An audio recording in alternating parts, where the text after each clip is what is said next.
से मेरे बच्चों एक बात ध्यान में रखें यंगस्टर्स, आजकल आपको कहा जाएगा कि भाई अल्लाह की मानो, रसूल की मानो, मौलवियों की क्यों मानते हो? कुरान और हदीस में तो सब कुछ है, फिर इन मौलवियों के पीछे चलने की जरूरत क्या है? ये गलत कहते हैं। कुरान और हदीस में सब कुछ है, लेकिन ये ऐसा ही है जैसे समुद्र के अंदर मोती पड़े हों, मौजूद हैं। आप भी मानते, मैं भी मानता हूं, लेकिन निकाल कर तो बताए जरा। निकाल वही सकेगा जो गोताखोर होगा। अच्छा, निकाल लेगा तो खाली निकालने से एक मोती की कीमत नहीं बनती है। अगर फर्ज कर ले कि वो टेढ़ी मेढ़ी है, हीरा जैसे मिल जाता है, तो उसको तराशने वाला भी चाहिए। वो तराशेगा माहिर आदमी, फिर वो फिर कीमती बनता है। और अगर बादशाह के ताज में लग जाए तो उसकी कीमत में और भी इजाफा हो जाता है। तो इसलिए कुरान और हदीस में इल्मी मोती हैं, लेकिन हर एक नहीं निकाल सकता, उलमा निकालेंगे। इसलिए तो अल्लाह ने फरमाया उलिल अम्री मिनकुम। अगर हर एक कुरान और हदीस से मसाइल अखज़ करने की सलाहियत रखता तो उलमा के पास जाने का हुक्म क्यों होता? दूसरे मकाम पे फरमाया फसअलू अहल ज़िक्र इन कुंतुम ला तअलमून।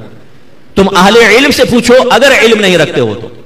अगर मालूम नहीं तो अहले इल्म के पास आओ। यह नहीं फरमाया कुरान खोलो, हदीस खोलो। यह नहीं फरमाया कि इंटरनेट के ऊपर बैठ जाओ, रिसर्च करो।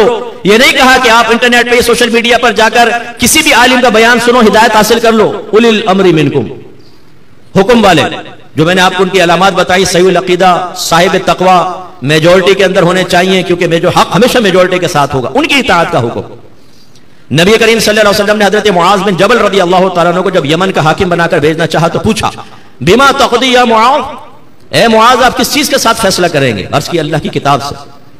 सरकार ने फरमाया फ़इन लम तजिद, अगर आप उसमें ना पाए तो? अर्ज की फिर हदीस से फैसला करूंगा। सरकार ने फरमाया अगर उसमें ना पाए तो?